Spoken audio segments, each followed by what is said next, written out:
Back to exam गुरु। और ये आपका फुल टेस्ट सिलेबस है और मैं हूँ शाहिन, आपकी मेंटर। हम लोग यहाँ से 176 से स्टार्ट कर रहे हैं, बाकी आपको सर ने कराया होगा। तो 176 नंबर सवाल है, a few chromosome having small fragment called satellite है। देखिए, अब सैटेलाइट है फ्रेगमेंट का क्या होता है, इसमें बेसिकली पूछा है non standing random location of secondary constriction. Secondary constriction के बारे में बात कर रहा है। तो जैसे कि आपको पता है ये काइनेटिक कोर्स होता है जहाँ पे क्या होता है प्राइमरी कंस्ट्रक्शन, ठीक। और यहाँ पे हमारा नॉन होता है जहाँ पे होता है सेकेंडरी कंस्ट्रक्शन। तो हमें इसमें नॉन स्टैंडिंग ही हुआ, स्टैंडिंग तो होगा नहीं। और रैंडम लोकेशन नहीं होता है, अ कांस्टेंट लोकेशन। तो हमारा ऑप्शन जाएगा थर्ड। इसके बाद से हम लोग नेक्स्ट सवाल करते हैं, promote the nutritional metabolism, overcome the apical dominance and lateral shoot growth. All the above physiological effect can relate to which of the following plant growth regulator. देखिए, ये एज इट इज एनसीईआरटी की line है, आपने पढ़ा होगा कि ये nutritional metabolism and apical dominance, यही से हमें समझ में आ गया कि इसका आंसर जा रहा है साइटोकाइनिन, ठीक। ये इकोलॉजी का सवाल है। ये जैसे कि हम लोग एनर्जी सीरीज पढ़ते हैं T1 T2 से रिलेट करके, तो इसको प्लांट को खाएगा इंसेक्ट, और इंसेक्ट को क्या खाएगा, स्नेक इनसेक्ट। अब इसमें देखिए इंसेक्ट को कौन सा खाएगा, फ्रॉग, ठीक। तो ये इसमें हमारा आंसर हो गया फ्रॉग। अब हम नेक्स्ट सवाल पे जाते हैं। हाँ, consider the 3 organism ABC maintain homeostasis, can not maintain homeostasis and maintain homeostasis at a certain level. देखिए, एट अ सर्टेन लेवल का मतलब क्या हो गया कि ये हमें बात कर रहा है पार्शियल रेगुलेटर के बारे में, ठीक। ये बात कर रहा है आपका पार्शियल रेगुलेटर के बारे में। अच्छा, जो कि होम्योस्टैटिस को मेंटेन नहीं कर रहा है, मतलब क्या कहता है कि जो अपनी बॉडी टेम्परेचर को एम्बिएंट टेम्परेचर के अकॉर्डिंग मेंटेन नहीं कर रहे हैं, ठीक। तो ये हमारा हो जाएगा कन्फर्मर, और दूसरा हो जाएगा हमारा रेगुलेटर, ठीक। तो मेंटेन होम्योस्टैटिस, इसमें कहाँ पार्शियल रेगुलेटर सी। वैसे तो हम अगर एक ऑप्शन देखें, अब इसलिए अगर 2 3 4 ऑप्शन वाले क्वेश्चंस होते हैं तो हम लोग एक ही देख के मोस्टली टिक कर देते हैं, लेकिन ये क्या हो जाएगा आपका कन्फर्मर। अच्छा, आपका ये क्या होगा रेगुलेटर। रेगुलेटर क्या होता है, can maintain body temperature with ambient temperature, okay. और ये हो जाएगा आपका पार्शियल रेगुलेटर।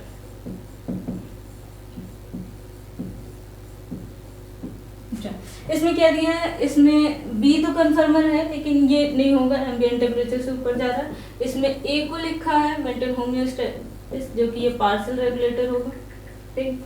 तो हमारा ऑप्शन भी 4 जा रहा है। बाकी आप देख लीजिए एक बार,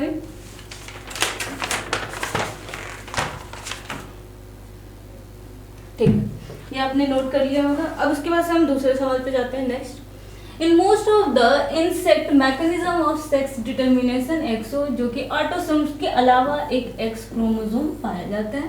दूसरा, in bird a female heterogamety is a present. ये हमारा जेनेटिक्स का सवाल है, आपको पता होगा फीमेल में हेट्रोगैमेटी पाई जाती है, मेल में होमोगैमेटी।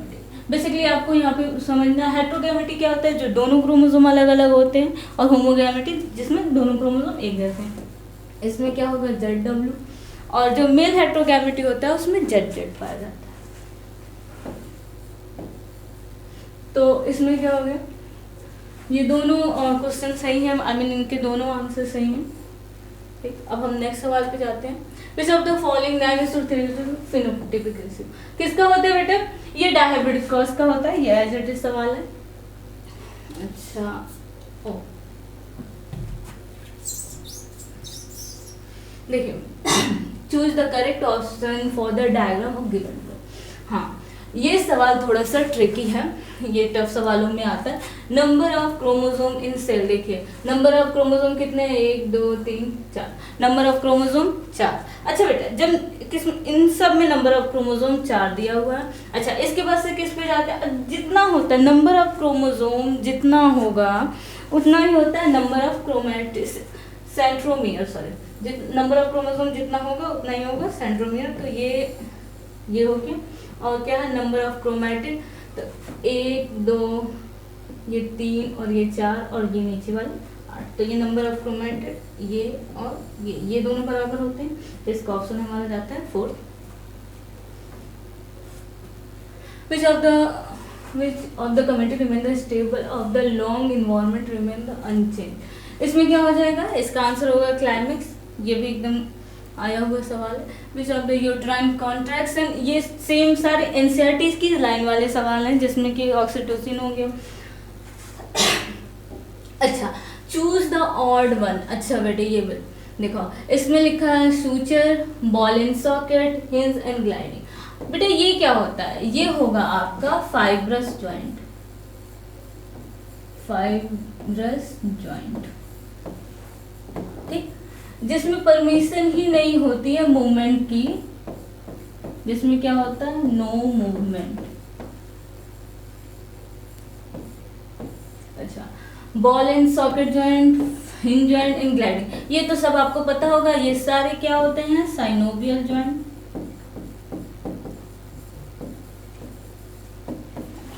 ये जॉइंट ऐसे होते हैं जो अपने जरूरत के अनुसार से ये मूवमेंट कर सकते हैं, बहुत अच्छा मूवमेंट कर सकते हैं। तो इसमें ऑड वन पूछा है, तो ये भी मूवमेंट कर सकता है, ये भी।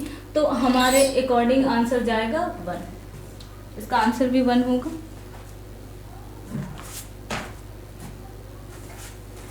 इसके बाद से लूज कनेक्टिव टिश्यू, ये होगा एल्यूमिनियम। हाँ, ये देखो बेटा, इसमें पूछा है आपका कि फोबिया कौन सा होगा, ब्लाइंड स्पॉट कौन सा होगा, गिवन द डायग्राम। हम लोग पहले खुद ही नंबरिंग कर लेते हैं। ये क्या होगा बेटा आपका, ये होगा सिलियरी बॉडी।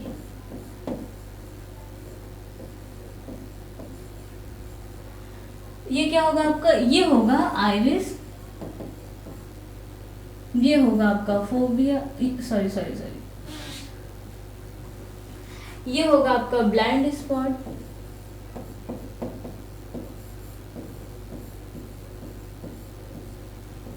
और ये होगा आपका फोबिया। देखो क्वेश्चन में ए दिया हुआ है फोबिया ऑब्वियसली, लेकिन यहाँ पे लिखा है रॉड्स आर डेंसली पैक्ड, जबकि ये गलत है। यहाँ पे क्या होता है बेटा, कौन सा डेंसली पैक्ड, यहाँ पे क्या होता है, कौन सा डेंसली पैक्ड। अच्छा, blind spot, no image form. हाँ, क्यों, क्योंकि यहाँ पे फोटो रिसेप्टर सेल नहीं पाए जाते हैं।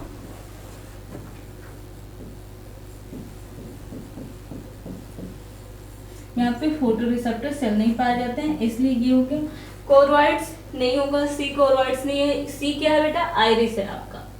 अच्छा, डी होता है लेकिन अकोमोडेशन नहीं होगा, तो हमारा आंसर जाता है बी। अच्छा, इसके बाद से क्या क्वेश्चन है,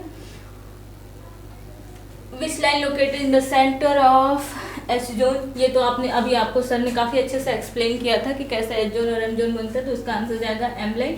ये डायरेक्टली एनसीईआरटी के पेजेस से सवाल उठे हुए हैं। देखिए बेटा 189 क्वेश्चन है, in the given process identify the ABC. इसका एबीसी ये पूछा है, क्या होगा। अच्छा, ये स्पर्मेटेड नहीं होगा, ये गलत टाइप हो गया है। यहाँ पे होगा आपका स्पर्मेटोगोनिया, ठीक।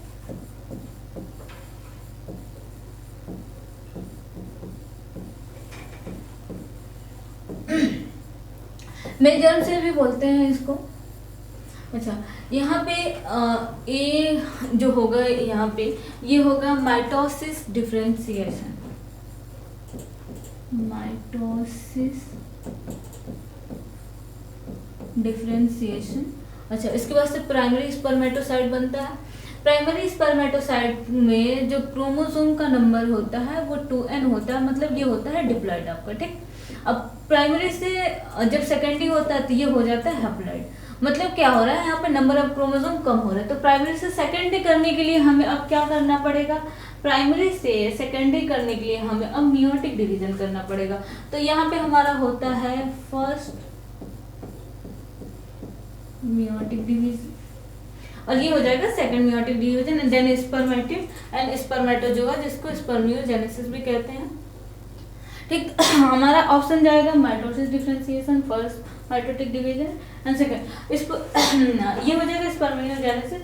आंसर होगा थर्ड। जो भी थोड़ी सी प्रिंटिंग मिस्टेक है वो आपके सही हो जाएगी। इसमें mitotic and second meiotic division, ये सी का सेकेंड मेयोटिक डिवीजन नहीं होगा, हमारा आंसर जाएगा थर्ड। अच्छा, ये देखिए डायरेक्ट एनसीईआरटी की लाइन है, the volume of blood each ventricle pump of the cardiac cycle about, ये हो जाएगा 70 ml। ये हमारा डायरेक्ट कार्डियक साइकिल का सवाल है, आया हुआ। अच्छा, मैच द कॉलम। देखो बेटा, मुझे ऐसा लगता है ये अभी के अभी तो आप प्रैक्टिस करो, तो अभी चारों जितने भी आपको दिए हुए हैं चारों ऑप्शन ट्रिक करो, सब मिला। लेकिन मैं एग्जाम की बात कर रही हूँ, अब आप एग्जाम में बैठे हुए हैं और चूंकि वहाँ पे क्या होता है, इस टाइम लिमिटेशन की बात होती है, तो हमें ये देखना है कि लाइक ये है CNS, तो site of information and processing and control. अब आप ये देखो कि A का 4 कौन कौन सा जा रहा है, अनफॉर्चुनेटली इसमें A का 4 चालू जा रहा है, ठीक। इसके बाद से हम करते हैं PNS। अब बेटा PNS क्या होता है, PNS है क्रेनियल एंड नर्व स्पाइन, ठीक। B का 2, देखिए अब हमें ज़्यादा खर्च करने की ज़रूरत नहीं है। अगर हमने देखा है कि B का है हमारा 1, B का है 1, ठीक, क्रेनियल एंड नर्व स्पाइन, ठीक। अभी हमें इसमें भी 2 हैं, लेकिन ये 4 है, तो ये अगर हम देखें मोस्ट प्रोबेबल आंसर अगर देखें तो हमारा इन्हीं दोनों में से जाएगा। ये मैं एग्जाम की बात कर रही हूँ। अगर एग्जाम में आपने बहुत टाइम नहीं खर्च करना है तो आपको डायरेक्टली ये 2 आया, इसके बाद से ऑटोनोमिक एंड सोमैटिक। देखो बेटा, मैं यहाँ पे थोड़ा सा बताना चाहूंगी कि ये आपका CNS, ये आपका स्केलेटल सिस्टम, स्केलेटल मतलब वॉलेंट्री, ठीक। जितने भी वॉलेंट्री सिस्टम से जो इम्पल्स को लेके जाता है, और दूसरा CNS से जो स्मूथ मसल को लेके जा रहा है, मतलब इनवॉलेंट्री की हम बात कर रहे हैं यहाँ पे। हाँ, तो ये हमारा क्या हो जाएगा, ये होगा बेटा आपका ऑटोनॉमिक नर्वस सिस्टम,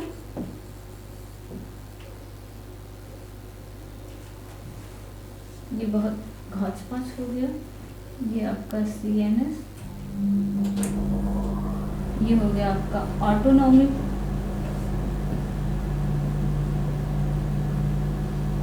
और ये आपका हो जाएगा सोमैटिक।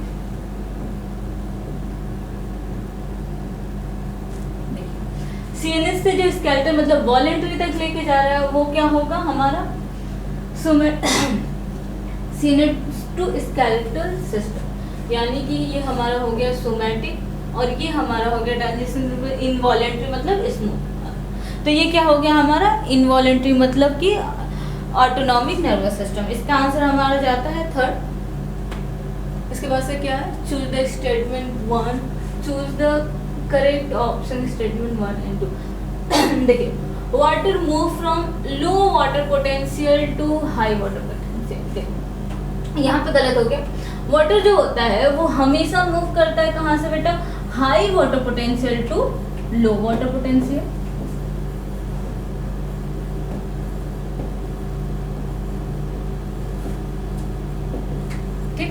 और इसमें क्या है, plasmolysed cell place in hypotonic solution. अच्छा बेटा एक चीज बताओ, हाइपोटोनिक क्या होता है। देखिए हम 3 पढ़ते हैं प्लांट फिजियोलॉजी, जब जाएंगे आप तो आप देखेंगे 3 चीजें होती हैं। एक होता है आपका हाइपोटोनिक,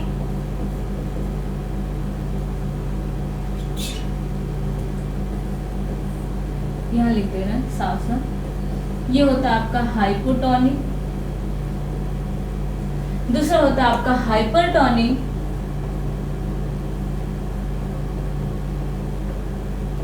और तीसरा होता है आपका आइसोटोनिक। देखिए अगर आउटर वाला डाइल्यूटेड है तो वो होगा बेटा हाइपोटोनिक, ठीक है, मतलब क्या है, कंसंट्रेशन ऑफ सॉल्यूट उसका ज्यादा है, ठीक। अच्छा, कंसंट्रेशन ऑफ सॉल्यूट कम है मतलब डाइल्यूट है, तो ये हो जाएगा आपका हाइपोटोनिक। अगर कंसंट्रेशन ऑफ सॉल्यूशन ज्यादा है एज कम्पेयर, सॉल्यूट ज्यादा है एज कम्पेयर टू वाटर, तो ये क्या हो जाएगा हाइपरटोनिक। और आइसोटोनिक में दोनों बैलेंस होते हैं, ठीक। तो इसमें लिखा है when a plasmolysed cell place in hypotonic solution water depend. अब हाइपोटोनिक सॉल्यूशन में ये याद रखिएगा हमेशा क्या होता है, जब आपने पढ़ा वाटर क्या होता है, हमेशा high concentration to water potential जो होता है वो high concentration to low concentration जाता है। इसमें हाइपोटोनिक सॉल्यूशन है, मतलब क्या होगा, इसमें वाटर डिफ्यूज होगा, हाइपरटोनिक में क्या होगा, श्रिंक होगा, और आइसोटोनिक में बैलेंस रहता है। तो हमारा ऑप्शन जा रहा है when placed in hypertonic solution water diffuse into, तो हमारा ऑप्शन जा रहा है बी। ये आप नोट कर लीजिए, जिसको देखना हो वो देख ले।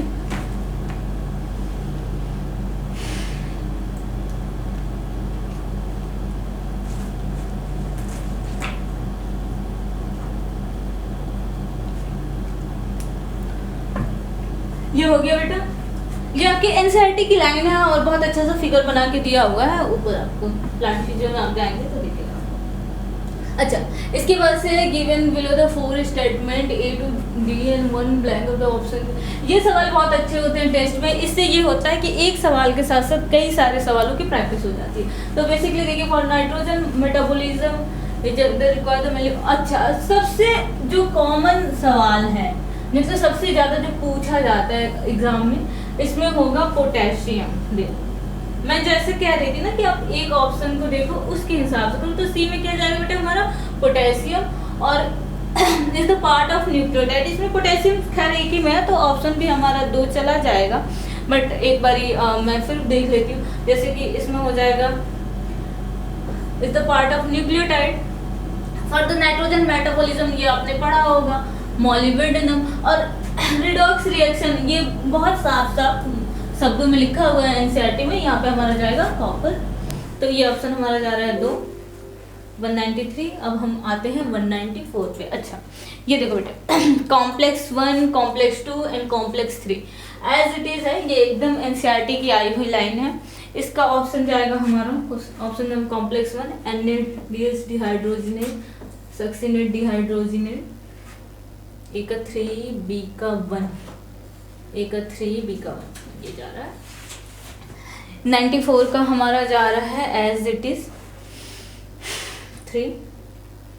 अच्छा हाँ, देखिए which one the following paired incorrectly. अच्छा आयोजिन को हमने कहाँ से निकाला था, ये तो बेटा मेरा सही है। ये भी सवाल देखो बहुत अच्छा होता है, इसमें क्या होता है कि सही के साथ साथ हमें गलत भी पता चल जाता है। जेटिन एसिड कौन कर्नल, ये भी सही है। इथाइलिन जो होता है वो गैसियस हार्मोन होता है, ये भी सही है। इसमें क्या पूछा बेटा, इनकरेक्ट पूछा। अब जो विगनर्स हैं, जो बच्चे नया नया दे रहे हैं, तो वो इनको सही सही और लास्ट में जाके वो सही लगा देते हैं, लेकिन यहाँ पे आपसे पूछा है गलत, तो गलत के लिए क्या होगा आपका, ये गलत गया क्वेश्चन नंबर 4।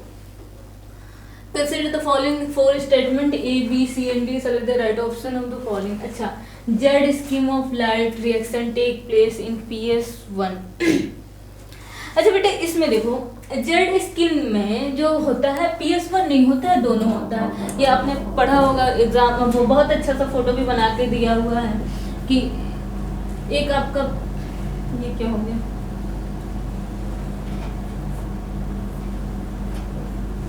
हाँ ठीक हो गया, ये थोड़ा सा गड़बड़ हो गया था। तो आपका PS1 और PS2 दोनों होता है जेड स्कीम में, तो ये गलत हो गया हमारा। PS1 is only functional in cyclic reaction, ये सही है। अच्छा PS1 साइक्लिक रिएक्शन में होता है, और cyclic photophosphorylation of the ATP, नहीं ये देखो यहाँ पे ये गलत है। साइक्लिक फोटोफॉस्फोराइलेशन में सिर्फ ATP बनती है, ना कि NADPH। साइक्लिक में क्या बनता है बेटा,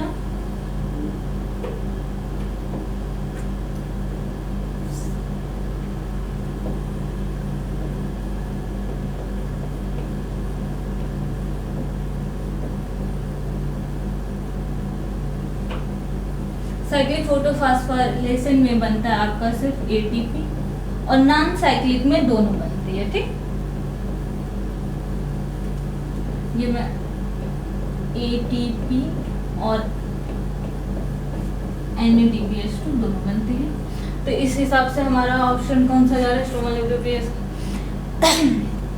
इस हिसाब से हमारा ऑप्शन जा रहा है सेकंड। ठीक, ये आप नोट कर लीजिए, ये आपको एनसीईआरटी में ये लाइंस नहीं दी हुई हैं। ये साइक्लिक है जिसमें सिर्फ ATP फॉर्म्ड होता है, और नॉन साइक्लिक में दोनों बनता है। ओके,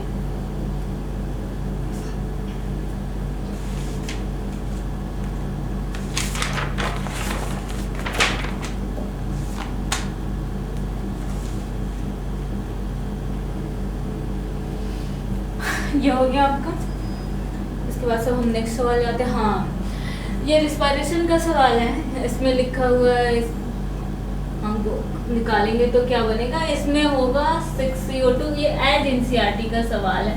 12H2O और ये एनर्जी निकलती है। इसको बेटा याद करने के लिए ना बहुत सिंपल सा जो फंडा होना चाहिए, वो 1:2 का रेशियो होता है। ये कहीं भी होता है, या तो रिएक्शन को पलट दो या फिर ऐसे सॉल्व करो, दोनों जगह 1:2 का रेशियो होता है। तो इसमें हमारा आंसर जाएगा फर्स्ट। इसके बाद से हम नेक्स्ट सवाल देखते हैं। Which of the following primary succession? Which of the following is the example of primary succession? अच्छा, flooded land, abundant farms land and burned and cut forest, ये सब क्या होगा, ये आपका सेकेंडरी सक्सेशन में आता है।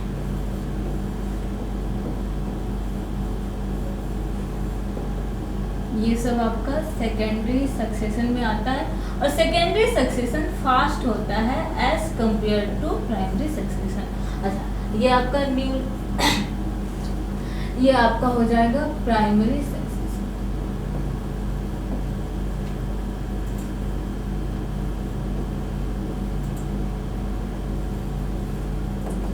ये थोड़ा 98 सवाल हो गया। इसके बाद से हमें नेक्स्ट सवाल पे जाना है। एडीए डिफिशियंसी क्या होती है बेटा, ये हमारा बायोटिक का सवाल है, बहुत अच्छा सवाल है। इम्फाइसिमा अल्फा 1 एंटीट्रिप्सिन होगा, एडीए डिफिशियंसी जीन थेरेपी, ठीक। तो हमारा बी का वन किसमें है, इसमें भी ये दोनों नहीं जाएंगे। अच्छा, एडीए जीन थेरेपी, ए का 2, हाँ, तो हमारा ऑप्शन जाएगा ए। बाकी हम इसको भी देख लेते हैं, ये सी का 3, डी का 4। ये एज इट इज एनसीईआरटी के पेज नंबर से हैं, ये सारा सवाल एनसीईआरटी से है। A certain patient suspected to be suffering from a acquired immunodeficiency syndrome। अच्छा, यहाँ पे बात कर रहा है एड्स की। Which technique will not recommended is the screening and confirmation। बेटा देखो, स्क्रीनिंग में हम एलाइजा का यूज करते हैं, ठीक। और कंफर्मेशन के लिए हम लोग वेस्टर्न ब्लॉटिंग का यूज करते हैं, ठीक है। आपके साथ से आंसर में जो सोल्यूशन दिया है उसमें विडॉल आ गया है, वो प्रिंटिंग मिस्टेक हो गई है एक्चुअली। तो विडॉल आपको पता है हम लोग किस लिए यूज करते हैं, टाइफाइड के लिए यूज करते हैं। तो आपका आंसर हो जाएगा ये इसका सेकंड। बेटा देखो, जो भी सवाल होंगे ना, जो भी पेपर जो सॉल्व होगा, जो भी ये सारे आंसर की के हिसाब से ही होगा। बाकी ये आपके सारे क्वेश्चंस हो गए। Thank you.